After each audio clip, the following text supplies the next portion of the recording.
उद्या कुठे चाललेस एकटीच? स्टँडवर चालले होते. स्टँडवर? कुठे बाहेरगावी चाललेस काय? हो, जरा मावशीकडे चाललेले. ते मला कागदपत्र घेऊन यायची होती. आता तू स्टँडवर जाऊन तुला बस कधी मिळणार? तू वेळ कधी पोहोचणार? परत कधी येणार? वेळ होणार तुला. हो, आता असं पण उशीर झालाय. बघते जाऊन बस आहे की नाही. एक काम कर, पम्या कुठे बघतो आणि तुला त्याच्याबरोबर पाठवून देतो. हा अहो आबा नको, उगाच परत तो माझ्यामुळे तुमच्याशी वाद घालत बसेल. जाऊ दे त्यापेक्षा. वादाची काय दररोज सवय झाल्या ग. वादाशिवाय दिवस जातोय का आमचा? हां ठीक आहे, पम्याला बघ 100 वर्ष विषय. ए पम्या, अरे ये इकडे. अरे थांब थांब थांब, अरे थांब घे. अरे कुठं चाललायस? चांगल्या कामाची वाट लावली सगळी बोंबा बोंब. अरे असं नसतं या. कुठं चालायस तेवढं सांग. तालुक्याला चाललोय. तालुक्याला चालायस ना मग? हिला एवढं घेऊन जा रे. होय, मी गाडीचं वडापच केले. आज हिला घेऊन जातो, उद्या सांगताला ह्याला घेऊन जा. असं करू नको रे. एवढं काम माझं ऐक. आता पण एक धड काम ऐकलं नाहीस. घेऊन जा रे तिला. राहू दे आबा, जाते माझी मी. ती जातो म्हणते की आबा जाऊ दे की तिला. अरे तिला एस टी कधी मिळणार? कधी परत जाणार? ती पोहोचणार? पुन्हा कधी येणार सांग मला. घेऊन जा की, तेवढं काम कर तिला. का एवढं काम साधं सोपं का तुला जमणार? बरं राहू दे, बस बस.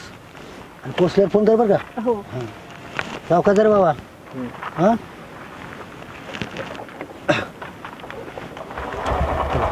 येते आबा. हे काम मात्र बेस झालं.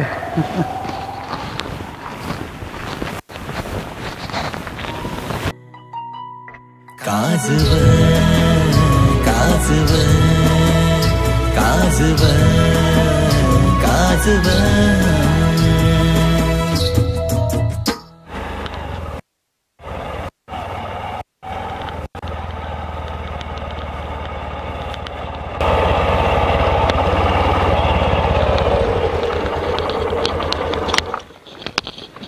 काय थांबलं? सॉरी. काय? सॉरी म्हणलं. अरे हो, पण कशासाठी? काल तुला वाटेल तसं बोललो ना, त्यामुळं सॉरी. ओ ते होय. जाऊ दे, आता मला सवय लागली तुझी. काय? काही नाही. एक बोलू का तुला? बोल की. तुझ्या तोंडून ना हे सॉरी वगैरे अजिबात सूट नाही होत. म्हणजे? हे बघ, एक गोष्ट लक्षात ठेव. एक तर चूक कधी करायची नाही, आणि चूक केली ना तर सॉरी कधी बोलायचं नाही. अगं पण मी ठरवते कोणाला काय बोलायचं नाही. पण असं काहीतरी होते, कोणाचा राग कोणावर तर निघतोय. पण मी प्रयत्न करीन ग स्वतःवर कंट्रोल करायचा. ठीक आहे, चल आता.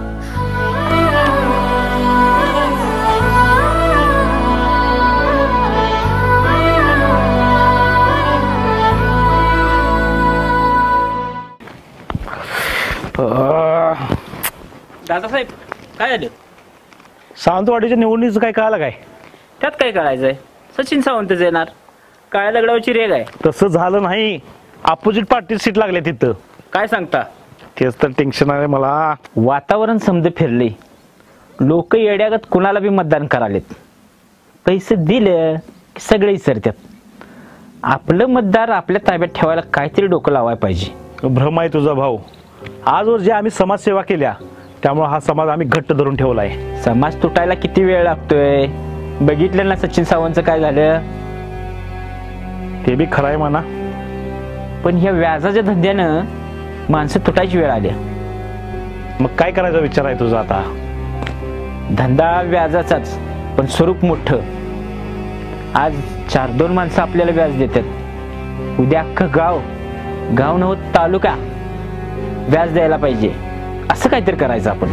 असं काहीतरी करायचं म्हणजे नेमकं काय करायचं? दादासाहेब, आपण साखर कारखाना काढायचा. नाव सहकाराचं, पण खिस्सा आपण भरायचं. छायला तुम्हाला झालं तर झालं नाही. प्रत्येक आमदाराचं कारखाना आहे. प्रत्येक आमदारानं गावातली 4 पोरं कामाला लावल्यात. असं मतं जोडून ठेवल्यात. आपण बी तेच करायचं. छायला परफेक्ट नियोजन केलेलं दिसतोयस तू. तुम्ही बघतच राहा कसं नियोजन लावतो. चालते.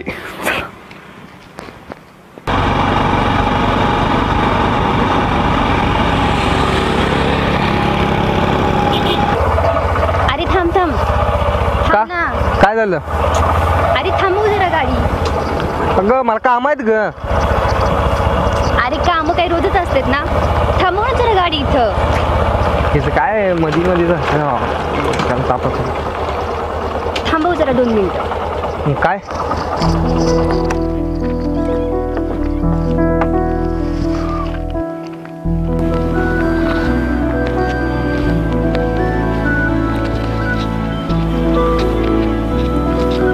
इथे येऊन का थांबल्यास? अरे समोर बघ ना, किती मस्त वातावरण आहे ना, निसर्गरम्य वातावरण. असं वाटतंय सगळं सोडून इथंच येऊन राहावं. या जंगलात? हो, जगापासून लांब. कोणाचं कसलंच टेन्शन नाही आणि कोणाची काही किरकिर पण नाही. इथंच एक छोटंसं घर आणि अंगणात फुलझाड. हो मॅडम, तुम्ही इथं राहायचे स्वप्न बघताय, पण तुम्हाला माहिती आहे का, ह्या जंगलात आहे ना रातच्याला कसले बी प्राणी येते ते. एखाद्या प्राण्याला आहे ना कवळ्या कवळ्या मटणाची पार्टी द्या चाला. तू पण ना, आणि तसं पण ह्या माणसांपेक्षा कितपत प्राणीच बरी. प्राण्यांच्या जर आपण स्वतःहून वाटेला गेलं ना तर ते आपल्यावर हल्ला करतात, पण माणसं, त्यांच्या वाटेला आपण जाऊ किंवा नको जाऊ, पण तरीही सतत भांडण वाद. हे बघ, आयुष्यात येणाऱ्या संकटावर जो माणूस मात करू शकत नाही ना, तोच माणूस या जगापासून लांब पळायचा प्रयत्न करतोय. तुझं ना काहीतरीच असतं. अरे अडचणी या कुठं पण येतच असतात ना, पण त्या अडचणींना दुर्लक्ष करून आपण आयुष्य जगायला शिकलं पाहिजे. आणि तुला माहिती आहे, ह्या निसर्गरम्य वातावरणात ना सगळ्या अडचणींवर मात करायची ताकद मिळते. हो मॅडम, हे तुमचं निसर्गरम्य वातावरण बघून झालं असलं तर आपण निघायच का? कारण की आम्हाला अजून घरची कामं आहेत. अरे वा, तू कधीपासून घरातली कामं करायला लागलास? तसं तर रात्रंदिवस आबाच काम करत असतात. ए, तुला परत आला का आबाचा पोळका? अरे चिडू नकोस, पण तुला माहिती आहे, आबांसारखा बाप मिळाला ना खरंच नशीब लागतं. हे बघ, ज्याला त्याला त्याचं त्याच्या घरचं माहीत. काय त्रास होतोय ना ते आमचं आम्हाला माहीत. तू जर आबांच्या मनासारखं केलंस ना तर तुझा सगळा त्रास निघून जाईल. अगं तुला किती वेळा सांगू ग, तू घरातल्या गोष्टीत चोमडापणा करू नको. सारखं ते आबा आबा आबा करतेस. तुला काय गरज आहे ग? प्रत्येक गोष्टीत चोमडापणा करणं गरजेचं आहे काय? बघतो की आम्ही आमचं घरचं. काय अवघड आहे.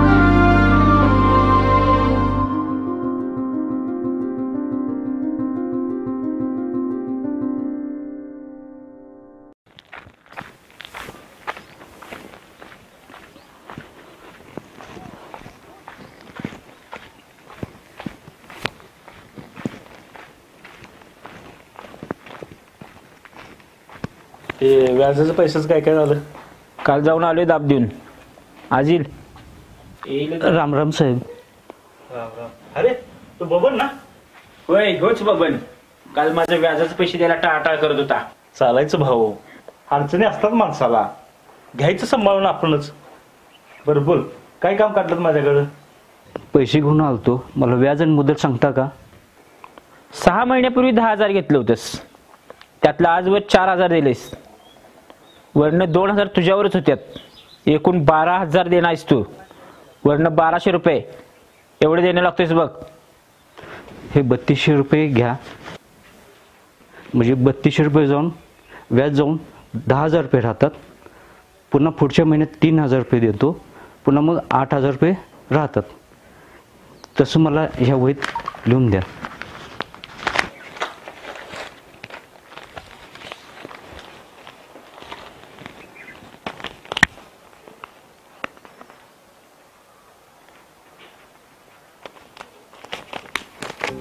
ठीक आहे.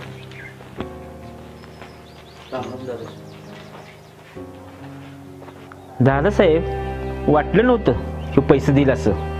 भाऊ, माणसं आता पहिल्यासारखी राहिली नाही. अहो, काल गरीब गायगत होता आणि आज पैसे दिलं, वर्णाने हिशोब लिहून घेऊन गेलाय. मला वाटत नाही ह्याचं डोकं असली, ह्याच्या पाठीमागं दुसराच कोणतर आहे. असं जर गोळूर ह्या लोकांना भेटायला लागलं तर आपल्याला कारखान्यासाठीची मावाची जमीन मिळणं अवघड होईल. एक वेळ पदरमोड केली तर चालेल, पण कारखाना वेळ टाकायचाच. हे व्याजाचा धंदा बाद झाला आता.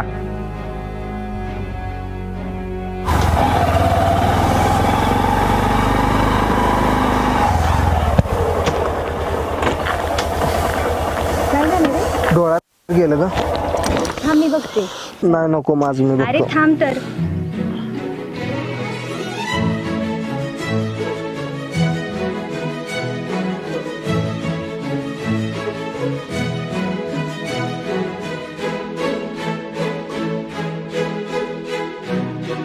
गेलं का?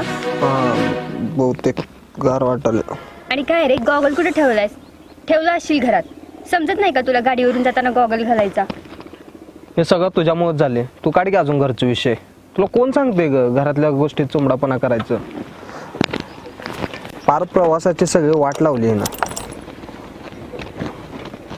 बसलीस काय?